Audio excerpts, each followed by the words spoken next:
Maayong adlaw sa inyong tanan. Una sa tanan, mangayo ko og dispensa nga grabe akong paningkamot pero wa gyud ko kaabot diha sa pagadian karong adlaw tungod kay wa pa ning gawas ang ako ang return visa. So pasaylo ako ninyo pero pasalamat gihapon ko sa team ni Secretary Manny Piñol kay gihimuan lang gihapon nila og paagi nga makauban ko ninyo karong adlaw maski na ako diri sa Australia. So sa mga wala kaila sa ako di ay si Arnel Corpus.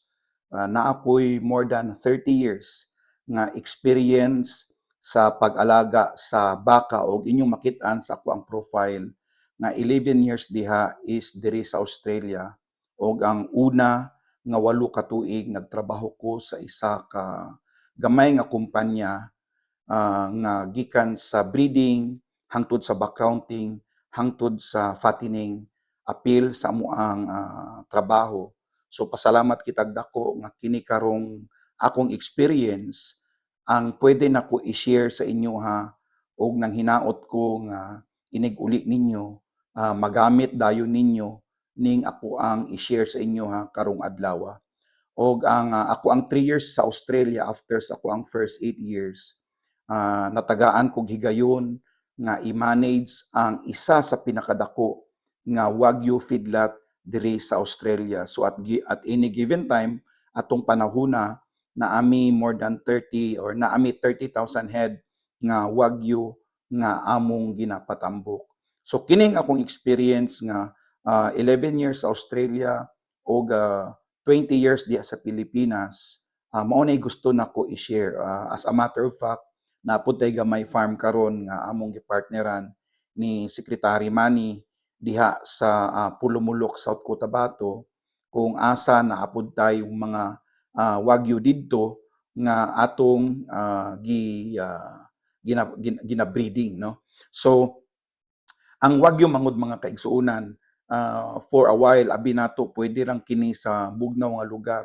So dili ka na tinuod and isa na sa rason kung asa ang akong topic ay naay title nga Wagyu Beyond Borders karong adlaw.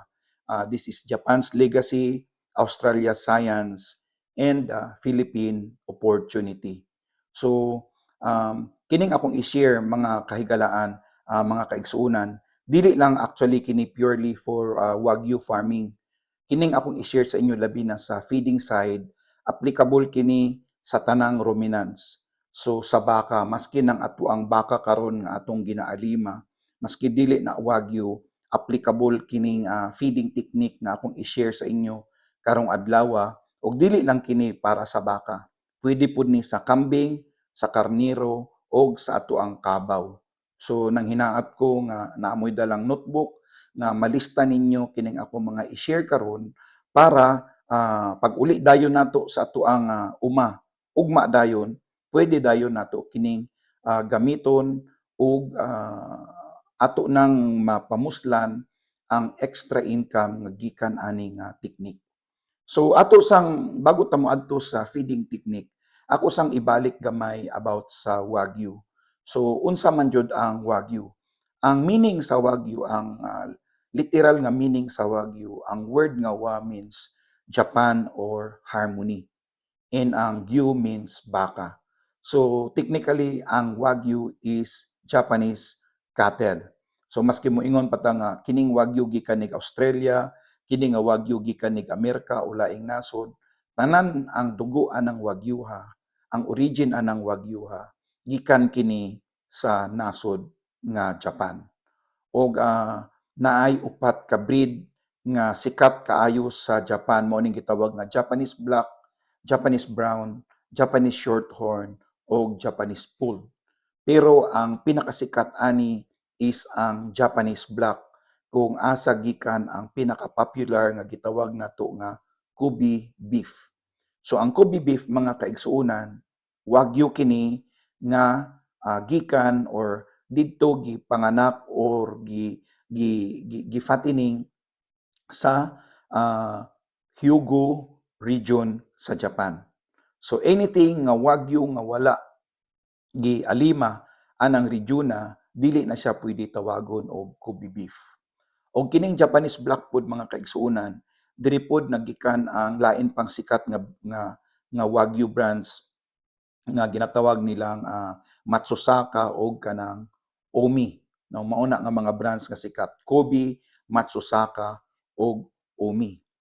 O ang origin sa Wagyu mga kaigsuonan nagsugod kini nga ginagamit sa pagdaro, no? Pagdaro o kanang pangguyod sa mga konsumo sa mga Hapon sa unang panahon.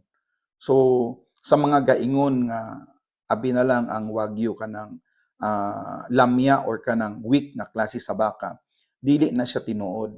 Mao bitaw nang pag-uli nako sa Pilipinas tuong 2016, naningkamot jud ko nga makabuhi og Wagyu sa Pulumulok, South Cotabato kung asa perting inita particularly sa Barangay Glamang kung asa ang amuang farm kay gusto jud nako ipakita sa atong mga kaigsuonang Pilipino nga pwede ra jud kaayo nga mobuhi tag Wagyu diha sa Pilipinas nga dili tinuod ang ginasulti sa uban nga kini pang winter lamang o kini pwede lamang sa mga area kung asa bugnaw nga lugar.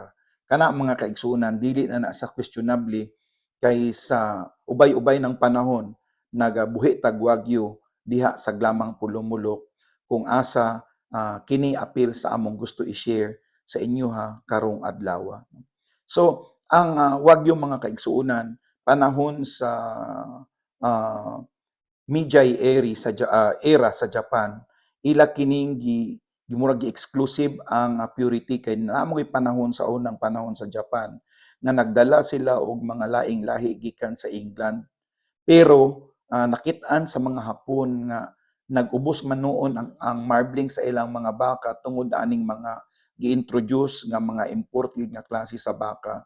So ila kining gibalik nga ang ilahan na lang baka, ang ilang tarungon kay lahi ra jud ang quality sa Wagyu nga ilang alaga i-compare sa mga imported nga lahi nga breed nga gikan sa laing nasod. So ang Wagyu sa Japan mga kaigsunan dili kini dinagko, dili pareha sa Australia nga tag 30,000 ang isa ka farm. Sa Australia na alay 5, naay 20. Ang pinakadako man gani nga feedlot sa Australia sa Japan karon is nasa mga 500 head ra. So pwede ra nga kuhaan nato kini og pagtuon ug pwede ra nga kini ang atong i-replicate diha sa Pilipinas. So as a matter of fact, ang village leaders mo na early nga traceability system, ila lang ilista-lista sa ilahang notebook ang record sa ilang mga baka. Kinsay nanay, kinsay tatay, kinsay lolo, kinsay lula, og ilan kining ilista para matrace nila ang bloodline sa ilang mga baka. As a matter of fact, ang Kobe, Matsusaka o ang Omi beef nagsugod kini base sa discipline. So mga kaigsuonan, ang Wagyu farming dili kini padaghanay og baka kung dili pagwapuhay og quality. Ako nang i-discuss og mas lalom-lalom pa sa atong umaabot nga slide. So ang kasagaran sa mga bloodlines sa mga sikat nga Wagyu sa Japan mga kaigsuonan, gikan kini sa breed nga Japanese Black kung ilang tawagon, pero ang mga sikat nga bloodline didto mao nang Tajima bloodline. So mao pud na ang mga bloodline nga naana karon diri sa Australia ug mao pud na ang mga bloodline ang atong ginadala diha sa Pilipinas. So as a matter of fact, ang posible nga mga Wagyu sa Pilipinas kasagaran ana is Japanese Black nga klase sa Wagyu. So dili na kayo nako i-discuss og taas kining bloodlines. Anyway, na may kopya sa ako ang presentation diha kila Dr. Roland og pwede ra mo tagaan o kinahanglan jud nyo tan-awon kining mga details aning mga Wagyu bloodlines. So ang gusto nako nga fokusan jud nato mga kaigsuonan is ang Japanese feeding philosophy, no? Ang ilang style dito is calm, rhythmic feeding, small herd nga kanang ila jong maasikaso. So dili daghan ang ilang mga baka pero dito mga kaigsuonan kining gitawag nga kalmado ang pag-alaga sa ilang mga baka. Wala ginabunalan, wala ginasingka-singkahan ang baka, no? Wala ginapagyaan og kanang bura-bura nga motor. So mo na yung mga basic nga maski unta sa atoang mga baka nga naa na karon diha sa Pilipinas, kining stress-free nga handling sa mga baka dapat makatunan nato na. O kana tungod kay limitado ang atong oras, kung gusto niyo matun-an ang daghan pa about sa cattle handling, about sa cattle feeding, tanan kini naapod ni sa ato ang Facebook page, Great Arc Farm ni Kabakang Arnel, o same pod sa YouTube, Great Arc Farm ni Kabakang Arnel. Daghan na tag video nga ginabuhat ug daghan pa tag ginabuhat para i-update jud kay ang advocacy manggod namo ni Secretary Manny Piñol is gusto namo nga og unsa ang among nahibal-an sa cattle feeding, gusto namo i-share sa inyo ha kay taas na kayong panahon ang ato ang technique sa pagpakaon sa mga baka nabiyaan na jud. As a matter of fact, sa laing nasod 18 to 2 years ang ilang mga baka wa na naihaw na.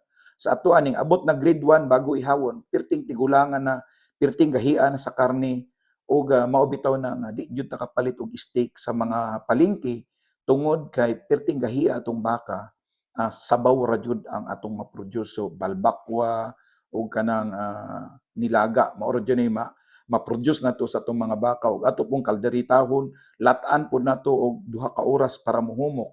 So perting paita tungod kay ang atong mga baka manggod atong ginaihaw nga tiguwang na. Nga pwede ra man unta nga maihaw ang atong mga baka pag abot og 18 kabuan or 2 years, pwede na siya moabot og more than 500 kilos. Pwede na siya ihawon.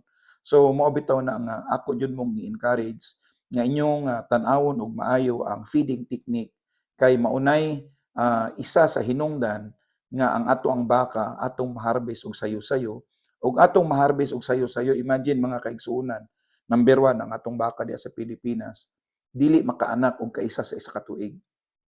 So unsa may problema ana? Ikaduha, ang atong baka ginaihaw nato nga payat. 350 kilos lang ginaihaw na nato. Mao bitaw na perting lugia sa atong mga mag-uuma kay ngano man wa man kaanak ang atong baka og kaisa sa isa ka tuig. Normally 3 ka tuig 2 ra ka baka atong ma-produce.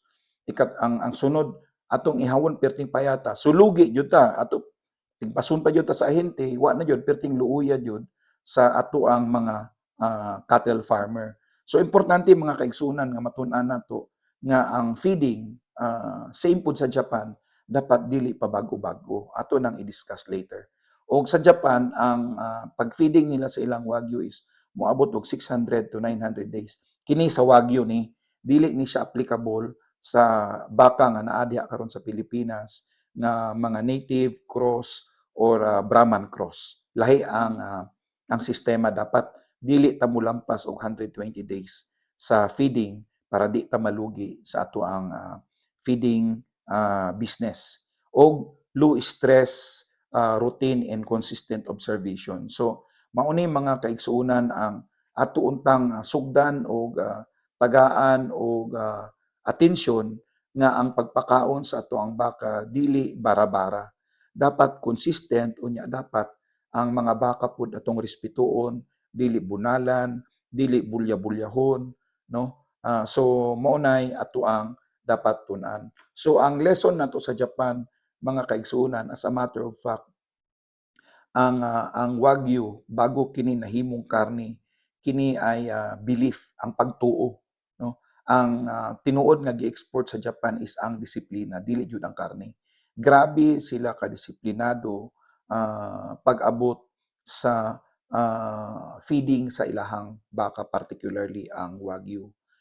Matud pa ang belief, ang pagtuo mao ni mag-shape sa ato ang kinaiya o kining ato ang kinaiya mao ni mag-shape sa resulta.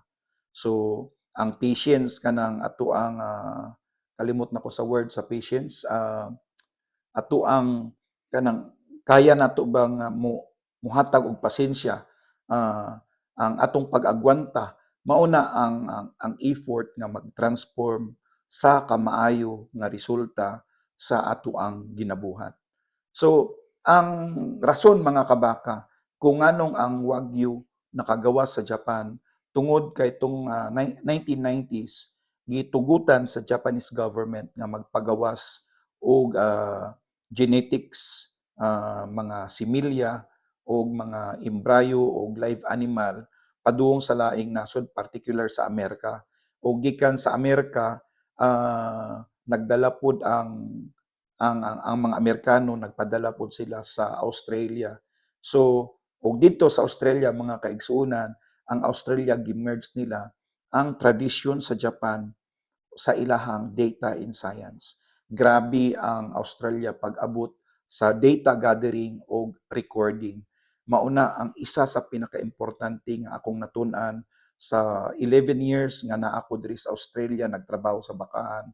Ang recording grabe jud, tanan gina-record. As a matter of fact, na sila traceability diri sa Australia gikan pagpanganak hangtod mabutang kini sa box pagkahumag-ihaw nga matrace asa gikan ang baka sa ihang tibuok kinabuhi tungod kay naa sila gitawag nga National Livestock Identification Scheme. Ang integration of traceability and discipline. So mao na siya mga kaigsuonan ang mga opportunity nga pwede nato tun-an o pwede nato dalon diha sa Pilipinas. So ang Australia mga kaigsuonan, grabe jud ang pag-build nila sa sistema. So may sistema gikan sa breeding, hangtod sa backgrounding, hangtod sa fattening. Grabe ang sistema. No, as a matter of fact, kini di ay nga picture mga kaigsuonan, kini nga picture gikuha nako kini gikan didto sa ako ang gitrabahoan nga Wagyu feedlot. So makit-an ninyo og unsa kadagko ang ilang mga baka og unsa kini kadaghan. Pero makit-an ninyo uniform ang mga baka mga kaigsuonan tungod sa sistema. So naay DNA in carcass data feedback. Og didto mga kaigsuonan karon ang breeding diri wa naman gina-trace og kanang kinahanglan itrayo-trayo murag manok nga para makit-an ang kinsay amahan, ang uban buhaton butangan og 20 ka babae isa ka lalaki para masigurado jud nga inig anak ang nakabuntis jud ana kini nga bull. Sa Australia mga kaigsuonan ang ilang sistema diri karon, na ako'y giadtuan last week lang, 220 ka baka ilang gi-EI. Pagkahumag EI, pagbalik dito sa ilahang kulungan, gibutangan pud og pulo og unom ka bull lang ang ilang gibutang. Kay para katong wala na buntis sa EI, mabuntis sa bull. Wapo kay ilang performance, 90% ang ilang pregnancy rate.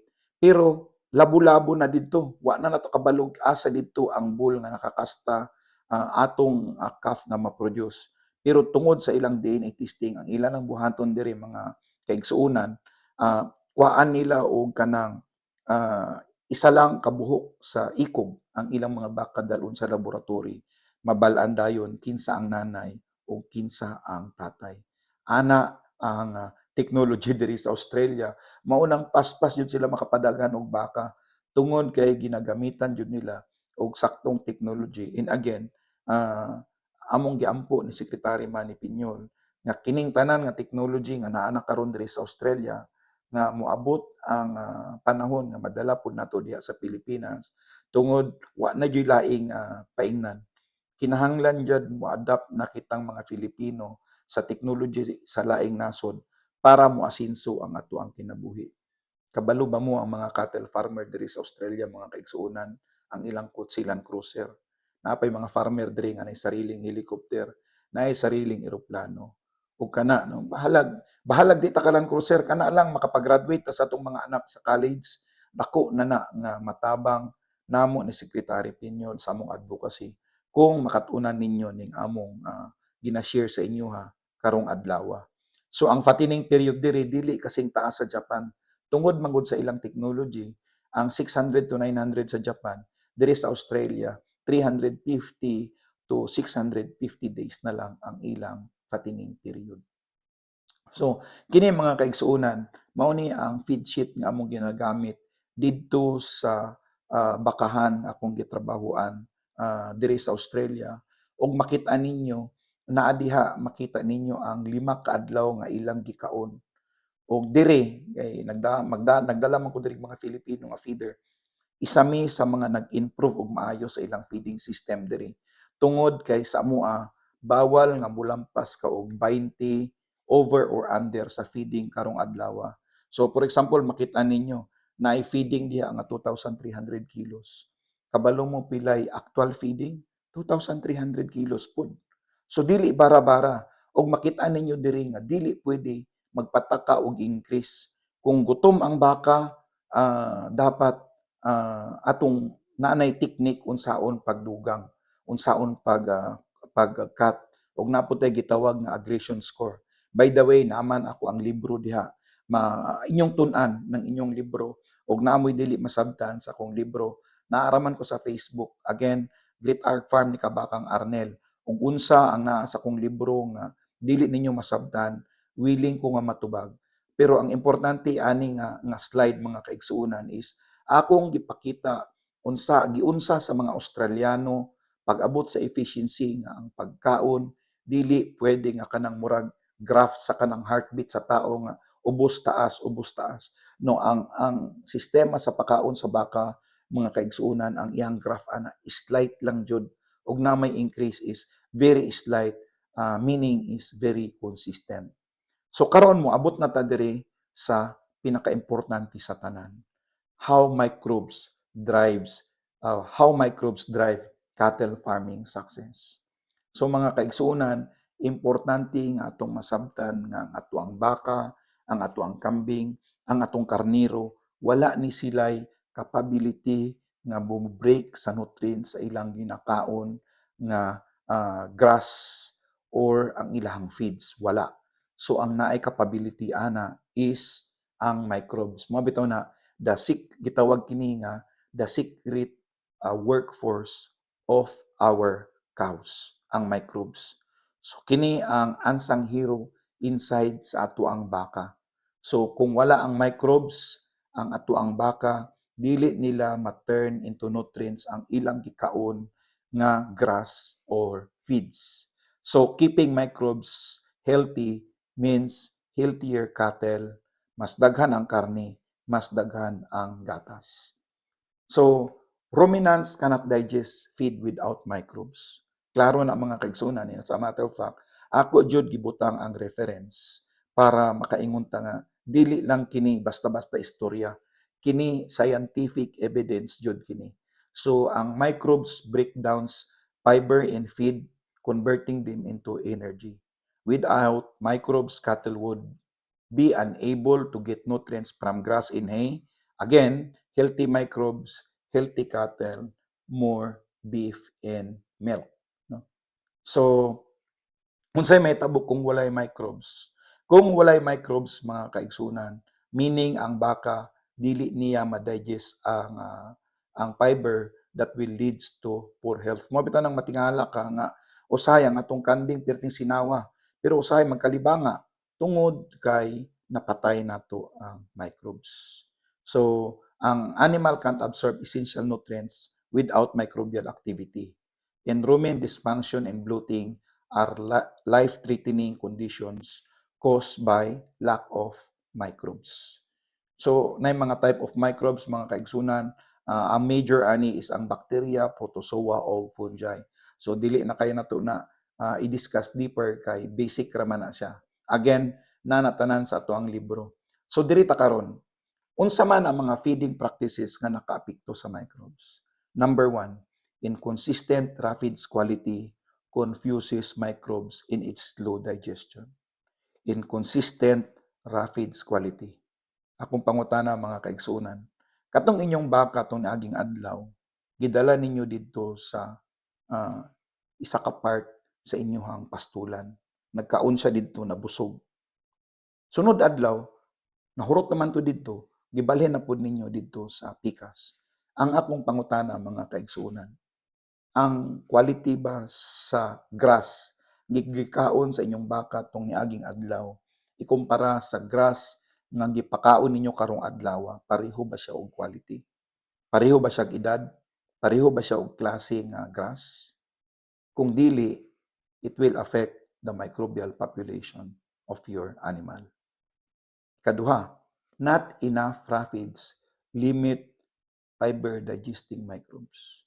Sa fattening kinahanglan 22 hours a day. Ang sakit mga kaigsuunan, ang kamatuoran 22 hours a day ang atong mga bakahan way pagkaon. Unya mga ambisyon ta mangutana ta, unsa may tambal gamiton nganong payat ang akong baka? Unsa may vitamins atong ipakaon? Unsa may microingredients atong ipakaon? Maski pag-unsa inyong vitamins kamahal, maski unsa pa na kagwapo, maski unsa pa ka lami ang inyong pagkaon, kung duha ra ka oras matag adlaw na ipagkaon, useless ka na. Tungod kay kinahanglan nato 22 hours dapat na ay pagkaon ang atong mga baka. Ang pangutana nato sa atong mga participants karon nga fattening, kaya ba ninyo ang 22 hours kada adlaw? O kaya ra lang panagsa pero kasagaran 22 hours walay pagkaon. So mo na atong mga pamalandungan mga kaigsuonan kay perti na yung layua ang atong natun-an sa ginagamit karon sa laing nasod. Katulo, sudden changes in concentrate leads to acidosis harming the microbes. Karon natin pakaon upa sa palay, kanang rice bran. Sunod semana nahutdan, Copramil na pod. Sunod semana nahutdan, ngita na pod taglain, dayami. Sunod adlaw na pod nahutdan, oy napier na pod. Kana mga kaigsuonan, maunay number 1 nga kapatay sa atong microbial populations. Og isa pa bago ko makalimot, bago ra nako gipost sa among Facebook page. Kanang pagkaon gani sa baboy ug manok, mga kaigsuonan delikado kana tungod kay naanay animal protein nga gitawag nato nga restricted animal materials. Kanang mga protein nga gikan sa hayop, blood meal, bone meal, fish meal, kana dili na pwede pakaon sa baka kay pwede mag-mutate kanang mga protina na og mabuang ang atong mga baka. Mo nay hinungdan nganong nagkamadkaw ang United Kingdom tungod sa pagpakaon og animal protein. So unsa may pwede nato ipakaon sa atong mga baka? Feeds coming from plants. Maura na siya. Gikan sa mais, gikan sa sorghum, gikan sa niyog, gikan sa kasaba, gikan sa tubo. Anything that is planted, pwede gamiton para sa baka. Ayaw lang po ng sigarilyo. I-planted mangyapon na.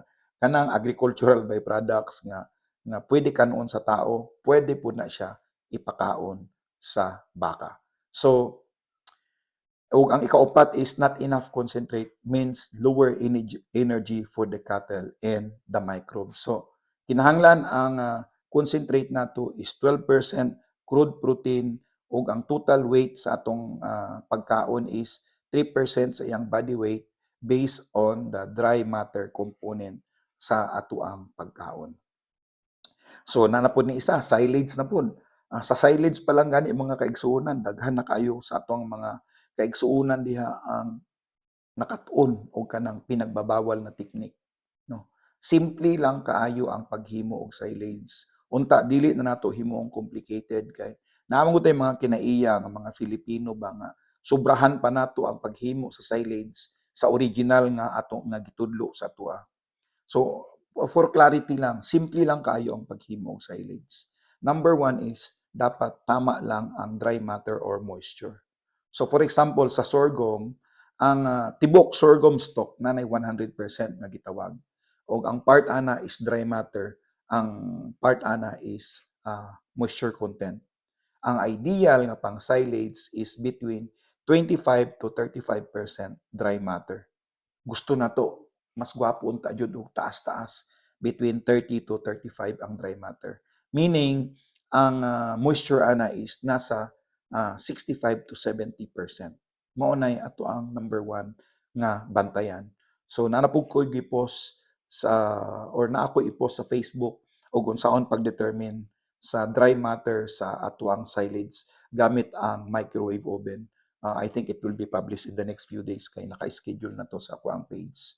Og ang sunod is ang saktong tadtad. Ang pagtadtad nato sa ato ang silage dapat between 3/4 to 1 inch. Kung kanding, pwede siguro 1/2. Pero anything that is mas pino ana, dili na advisable. Kaya nga naman, kinahanglan manggod sa ato ang mga ruminants, ato ang baka, na inigkaon og silage dapat naa sa ilang ngat-ngaton gud og balik para sa ilang rumination.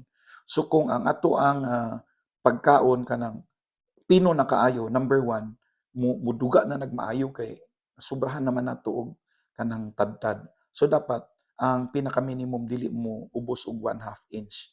No? But ang ideal labi na sa baka is 3/4 to 1 inch ang atong pagtadtad. So kinahanglan na jud tay chopper. Dili pwede ang shredder. Kaya ang shredder man good is pang kwan man na, pang shred. Ibig sabihin kanang ipinuhon jud niya ang ato ang mais. Dili na pwede. Dapat chopper atong gamiton. Kay nakakita ko sa Pilipinas, daghan gagamit og shredder. Dili pwede ang shredder. Dapat chopper para makakuha ta og consistent nga chop nga 3/4 to 1 inch. So, number one is correct moisture or dry matter. Number two is correct cast length, 3/4 to 1 inch. Ang ikatulo mga kaigsunan, kini ang pinaka-importante sa tanan. Ato kining i-compact. I-compact para mawala ang hangin. Dili necessary mo gamit og vacuum cleaner. Kay maski kung saon ninyo nagamit og vacuum cleaner, which is dili naman dapat na jud na gamiton, ang importante jud is compaction. Ato jud nang i-compact og ang inyong gamit drum, inyohan ang bayuhon. Kung gamit ninyo kanang silage bag, kinahanglan bayuhon na ninyo every 6 inches sa ato ang silage. So dili punon dayon ang drum unya bayuhon kay ngano man dili makumpak ang ilalom. So every 6 inches bayuhon, bayuhon, bayuhon. Mao nay sekreto sa paghimo og silage. Unya takloban dayon. I'm sure daghang pangutana sa inyo ha. Kabakang Arnel, kana di ay maggamit og molasses. Okay ra na bro, kung sigurado ka nga ang inyong molasses wala gidugangan og tubig sa inyong nagbaligya. Kay kasagaran ang atuang molasses perti ng mahala, dugangan pa jud og tubig para makaginan siya. So, kung gusto ka mo gamit og molasses igsuon, ang akong suggestion, ibutang nimo inigdayon na og pakaon. So, mo na importante diha. Kung gusto ko magbutang og asin, ibutang na inigdayog pakaon. Ayaw ibutang dito sa imong silage kay baka masimutan pa na og ilaga, masimutan pa nag-uk ila pa ng adtuon dito kay ilang kanon na contaminate na noon ang imong silage kaysa imong gihimo siya og simple lang pero tarong. So, ang exposure sa air causes silage spoilage, killing beneficial bacteria. Ug too much or too little moisture in silage affect microbial digestion and beef yield. So simple lang no. Simple lang ang paghimog silage pero daghang Filipino diha ginahimo natong complicated tungod kay usahay gatuot-tuota sa gahimo og silage nga wa man intawon katisting og pakaon ang iyang gihimong silage sa iyang baka. Nakitaan ra na sa libro o nakitaan sa laing vlogger, gitisting-tistingan unya kita mo tuo pud ta dayon. Tuo mo sa gapakaon mismo nga ang iyang silage gipakaon jud og tibok 100 days sa baka ug tinuod jud nga ning tambok ang iyang baka. So, ang impact of froppage quality in unmeasurable dry matter on microbes. So, cutting roughage at any age reduces nutrients quality, stressing microbes. Mao bitaw nang ga-advocate og silage instead sa cut and carry mga kaigsuonan tungod kay let's say na kay Napier plantation nga isa ka hektarya. Nagsugod kag cut and carry at let's say 45 days. Unya imong gipadayon hangtod maybe 90 days nga adlaw-adlaw mo ni mong ipakaon sa akong baka. Ang akong pangutana igsuon. Katong Napier nga imong gi-cut and carry tong 45 days. O katong Napier nga imong gi-cut and carry sa 60 days o 90 days. Pare-pareho ba to og moisture content? Pare-pareho ba siya og dry matter? Pare-pareho po siya og crude protein? Ang tubag dili. So unsay gibuhat nimo sa microbe sa imuhang baka o imong kambing? Imong gibuang namatay. Tungod kay ning tuo ka nga ang cut and carry efficient. Dili na siya efficient. Siguro gatambok ang imong baka pero dili nimo kaya makuha ang 1.5 kilo a day na amo ang ginabuhat sa amo ang farm. Tungod kay dili consistent ang imuhang roughage. So number 2, without measuring dry matter, cattle get inconsistent fiber, disrupting microbial functions. dili ako nagsulti ana, ang reference ana makita ninyo sa slide. Og kanang wild grasses, kanang mga grass diha sa kalsada nga atong ginatugwayan sa atong mga baka, perting pobriha sa nutrients ana. Kay ngano man, kinsa may gaabuno ana, wa may gaabuno anang mga hilamon nga naa sa ato ang daplin sa kalsada, wa may gaabuno ana. So og ipakaon ninyo na siyang mga baka, mabusog ang inyong baka pero dili mo tambok. Kay ngano man, kulang sa nutrients. So, effect of inconsistent feeding on microbes. Inconsistent feed ingredients lead to poor microbial adaptation and digestion. So, kung usahay, sa una nag-ingon gani si Sekmani, 7 kinds ang iyang pakaon. Okay ra jud kayo ng 7 kinds. Kung kaya ninyo nga kanang inyong 7 kinds, bawat klase anang inyong 7 kinds, ma-deliver ninyo everyday na consistent, the same ang moisture, the same ang dry matter, the same ang protein content. Unya, natay rin suni sa atong kanding mga kaigsuunan. Kanang inyong gitadtad karon og inyong tadtadon sunod semana, pareho ba nag nutrients content? Gwapo tanawon sa papel, kay taas og protina. Pero pag abot sa baka, mamatay ang inyong microbial population tungod kay inconsistent ang inyong feed ingredients sa ginapakaon. So bahalag duha or tulo lang ato ang feed ingredients, maski rag isa, basta pareho kada adlaw, maunay ato ang kinahanglan nga matun-an mga kaigsuonan. Improper pig mixing causes bloating and inefficient digestion. Unsay uso diha sa Pilipinas, karong buntag para dili magsawa atong baka ang pamahaw, napier lang sa silage. Unyang udto ang ato ipakaon ang concentrate kay para dili siya magsawa. Number 1 na siya nga mortal sin mga kaigsuonan. Tanang pakaon sa ato ang kanding sa atong baka dapat mix. Kay ngano man, unsaon na lang ug naay mga kanding nga medyo agresibo or mga baka nga medyo agresibo. Ug unsang inyong unang gibutang sa inyong labangan mo nilang makaon. So unsa may makaon anang mga baka nato nga dili agresibo ug unsa lay sobra. So dili ug naka-layer-layer ang ato ang pagkaon. Ang baka diri sa pikas lahi ang iyang nakaon, ang baka sa pikas lahi ang nakaon. Meaning inconsistent ang ato ang pagkaon. So dapat tanang pagkaon nato mga igsoon dapat i-mix nato para dili siya mapilian. Unya dapat ug unsay pagkaon nato sa buntag ug gusto ka magpakaon og 3 times a day, mo pay pagkaon sa udto. Ug unsay pagkaon sa udto, mo pay pagkaon sa hapon. Dili ta mutuo anang baka galain-lain og kanang magsawa, dili na tinuod. Walay baka nga gasawa sa pagkaon. Style lang na ato mga Pilipino. Kita lay gapauso ana. Gatuo magud ta nga ang baka murag tao. Nga sige lagkaon og pare-pareho magsawa. Dili na applicable sa baka, dili na applicable sa kambing.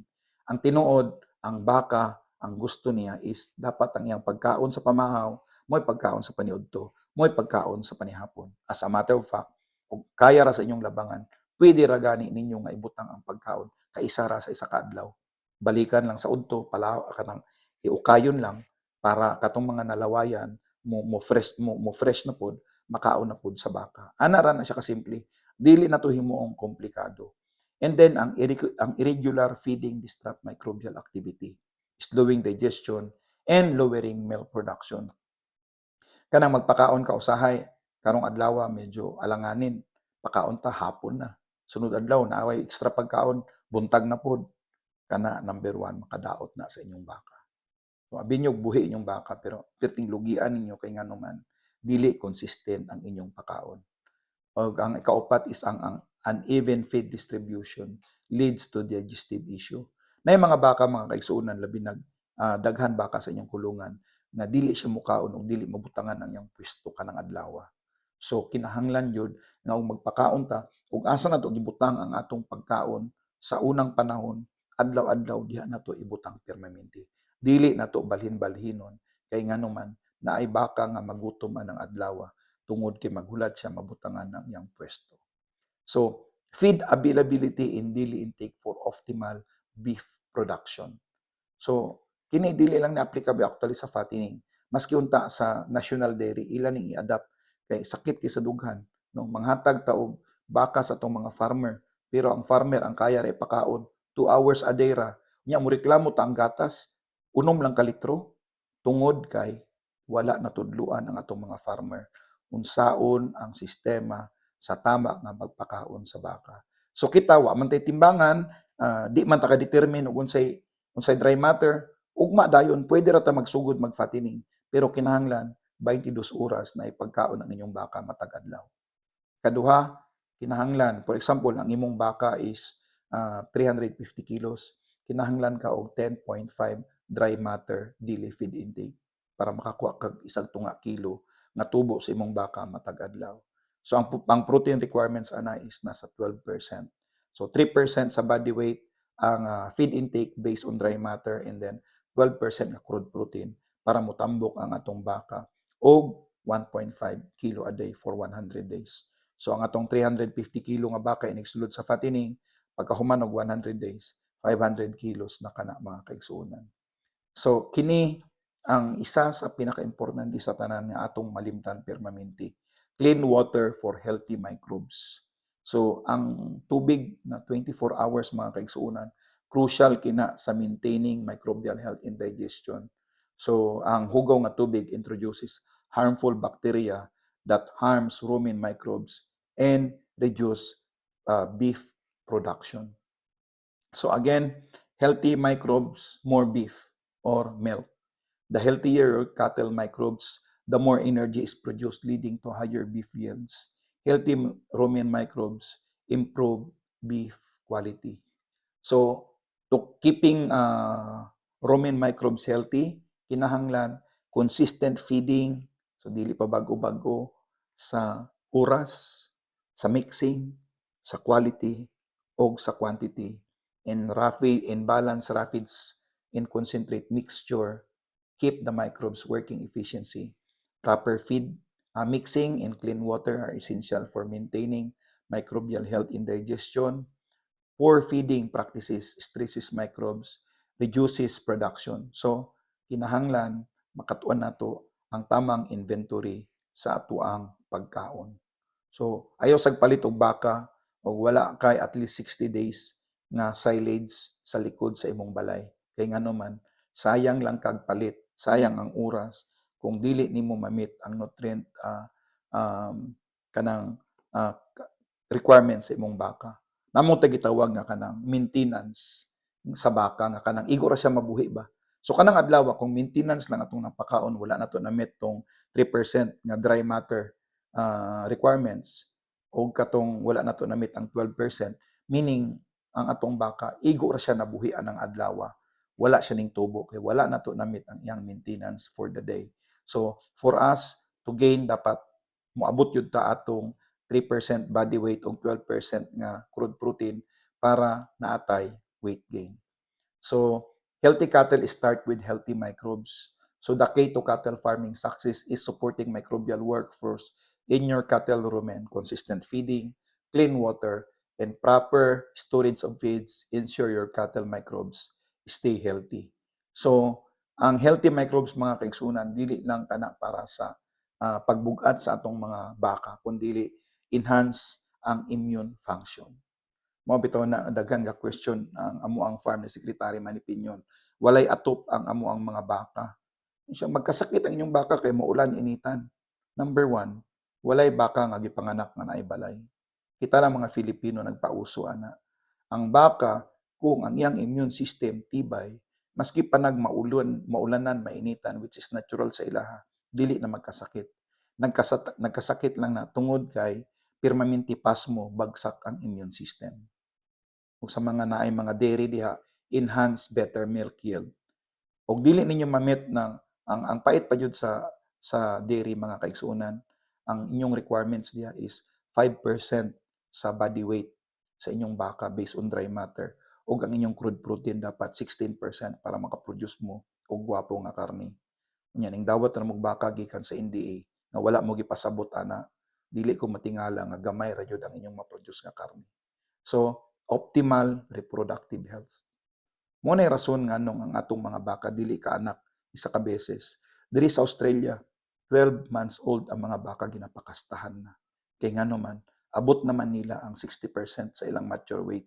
So, sa Pilipinas, mulat patag duha o tunga ka tuig bago mapakastahan ang atong mga baka. Kay ngano man, gamay, payat.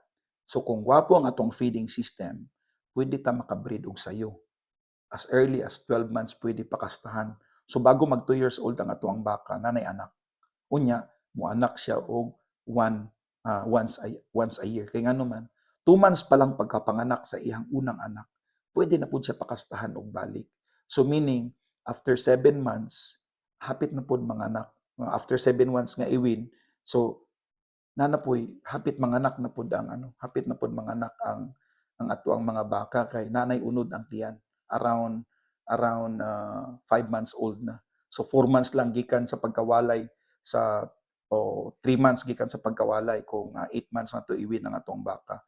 Naanapoy manganak na pud siya isa ka baka kana kung sakto ang atuang nutrition. So kana mga kaigsunan dili na imposible kay ginabuhat na diri sa Australia. Kung dili mo motuo na akong video gipost few days ago ng ilang baka gaanak og once a year mga wagyu kini. So tan-awan ninyo dito sa ako ang Facebook page og reduce methane production. So mao na mga kaigsuonan. So karon mobalik na tag sa ato ang topic na pud sa wagyu. So kining wagyu genetics F1, F2, F3, F4 dili na kayo nato ni tagaan og pansin anyway. Again, sa mga ga-breeding og manok diha kasabot na mo ani. And as a matter of fact, layo pa ta kaayo ani. Mas importante nga ang ako ang message karong adlaw is more on how we should feed our cattle para makat-on jud tag eksakto. And again sa Australia, ang science sa pagselect sa kanang baka no, ang labi na sa wagyu, sa marbling ang genetics nagaset og potential pero ang nutrition ang ga-fulfill ani. So maski unsa pa ka hybrid ng inyong wagyu, kung dili mo kabalo magpakaon, dili gihapon mo gawas ang marbling ana. So dire sa Australia na gitawag na estimated breeding value na mag-guide sa selection for marbling, fertility, and docility. I'm hoping in the next few weeks, itong mga bull nga akong gibidyuhan, ako itong ipakita sa inyo ang ilang mga EBV para makitaan po ninyo. And then continuous feedback, improve herd performance. And then sa Australia, naapod sila short fed program para kini sa mga non-wagyu nga mga baka. So Brahman crosses, Brangus, Charolais, Simmental, Limousin. Mo ni ang ilahang program. Short fed, 100 day lang. Ang purpose ani is i-maximize ang average daily gain o ang breeding percentage. So kini gikuha na ko ni gikan sa feed sheet namo dito sa akong feedlot nga gitrabahuan. So ang fat cover nga gi-require diri is 15 to 25 mm. Kini mga kaigsuonan, ang mga producer diri sa Australia, ginabayaran sila base sa quality sa ilang ma-produce. Dili lang basta-basta per kilo. So ang fat cover number 1 diri, kung below 15 mm ang imong fat cover, i-discount na.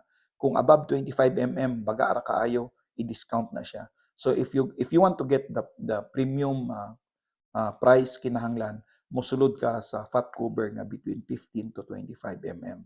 So ang entry weight sa mga baka diri sa Australia is between 350 to 400. Ang exit weight ana is 470 to 540. Ang ADG diri is 1.8 to 2 kilos. Ang crude protein is 14%, medyo taas-taas because ang pagkaon man gud diri is breakfast cereals. Ang pagkaon sa mga baka diri sa Australia, mga kaigsuonan, lahi na jud kaayo. Mao na kung gakaon mo Quaker Oats or Kellogg's, mao na siya ang ginapakaon namo diri. Steam flake sorghum, steam flake barley, steam flake wheat o steam flake corn. Kanang let's say corn or sorghum, amo na siyang babaran og tubig within 24 hours. Unya the following day bumbahon na mo nag-steam. Unya in-action na gani siya humok, isulod day nag-roller. So mugawas ang corn mura siyang chippy ang iyang texture. Mao na ginapakaon na mo. So the rest, NDF, net energy gain, net energy for maintenance, metabolized energy, very technical na nga dili na nato kinahanglan intindihon. Ang importante lang naatay 22 hours na pagkaon, 12% crude protein, 3% sa body weight, mura na yung pinaka-importante sa tanan. So sa Wagyu lahi pud og technique mga kaigsuonan. Diri namin gitawag nga winner program. Gikan pagkawalay sa mga baka, dili na namo na siya ibalik sa ranso. Ang buhaton namo ana is pakano na mo siya og high energy. So kini particular nga feedlot is ang ilang energy nga ginagamit diri is 16% para kini sa bone development, muscle and rumen microbes. Pero kini ilimit lang ni up to 200 kilos kay kining panahon ng mga kaigsuonan murag mahimong baboy ang ato ang baka kay mobilog naman sila maayo tungod sa high protein. So pag abot og 200 kilos, undangan ang high protein o muadto ta sa high rapids nga pagkaon. So from 200 to 350 kilos, ang frame na ang atong i-develop diri. So gikan sa magbilog siya, ato nang pataason ang atong mga baka para maabot ang maximum potential. So during this period, ang focus ani is building frame, rumen capacity, and then steady growth. Ang ADG for Wagyu is between 0.9 to 1.1. So makita ninyo diri nga ang crude protein gius-us na gamay pero taas ang iyahang energy, pero ang sekreto jud dinhi is ang rapids. Taas ang rapids ani pero para dili motambok ang baka para ma-stretch lang ang iyahang lawas. And then from 350 kilos to 550, diri na magsugod ang marbling program, no. So balance na ang energy o ang fiber. Again, ginatagaan ta lang mo idea na para makitaan po ninyo nga ang feeding sa Wagyu dili po ni siya basta-basta i-compare nato sa ordinaryo. That's why kami ni Secretary Manny Piñol committed mi nga i-guide mo ug mosulod mo ani nga program nga makaproduce jud tag naay marbling. Kayo mag nalang tay Wagyu pampasikat lang ingon na tay Wagyu pero di nato mapagawas ang marbling. Pag abot sa merkado ang inyong karne mura nagpresyo Brahman gihapon. Sayang. So again, I will leave this slide para kung kinahanglan ninyo, pwede rin ninyo makuhaan. So ang finisher is mo na ni ang pag-maximize sa fat cover o kanang gitawag nga marbling ang intramuscular fat. So makita ninyo diri ang sentro na is ang pagtaas og energy sa ilahang pagkaon. So the art and science of marbling, no. Ang marbling mga kaigsunan mo ning mga puti-puti nga makita ninyo in between muscles. Kanang nasa kilid nga puti ra mao na siyang gitawag nga subcutaneous fatty. Discuss na ko on the next slide. Pero ang marbling is visible discipline turned into value. So mao na siya. So art and science, discipline, no. Mo ni mga kinahanglan nato, feeding time and patience. So mao na siya ang art and science of marbling. So karon i-discuss lang nako quickly ang nature of fats. So ang fat sa baka mga kaigsunan, it will develop in stages. So ang main po ana is ang visceral fats, subcutaneous, intramuscular, and intermuscular o intramuscular. Ang pinaka-importante ani sa tanan is ang order matters. Feed energy too early, build waste not value. So bantayan nato nga di ta magpakaon og energy og sayo. Kini in particular sa long-fed nga Wagyu program. So ang visceral and subcutaneous fats, ang purpose ana is ang visceral is to protect organs kana ang una nga ma-form, and then ang subcutaneous under the skin to provide insulation, essential for survival not value creation.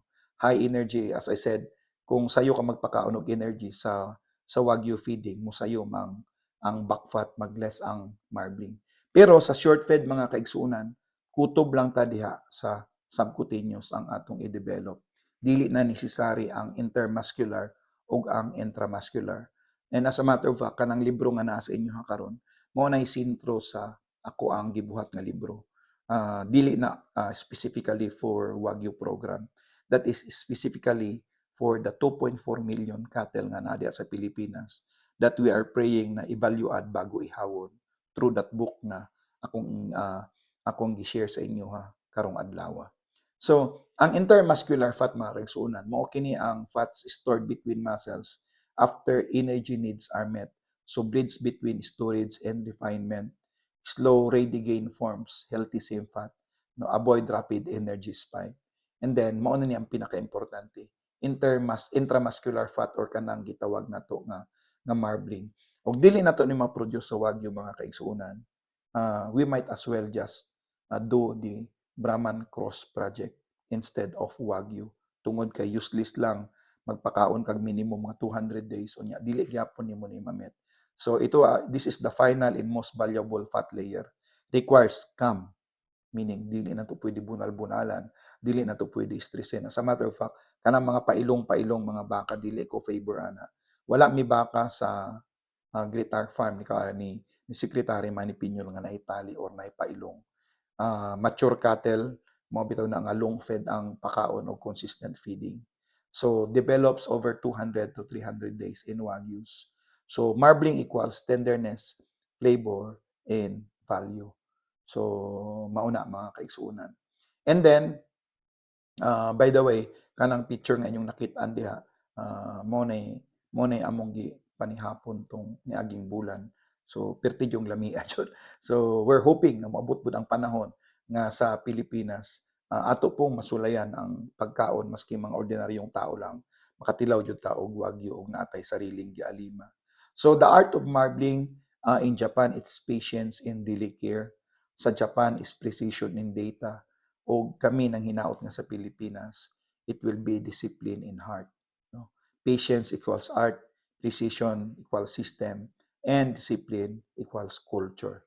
So we're hoping nga kitang mga Pilipino makat-on jud ani. Ang science behind sa marbling mga kaigsunan is simple lang. This is very technical but ang Wagyu fat is a unsaturated fat nga mag-melt kini at a lower temperature. Ang genes ani mo ning gitawag nila og CD FEBP4. That's very technical.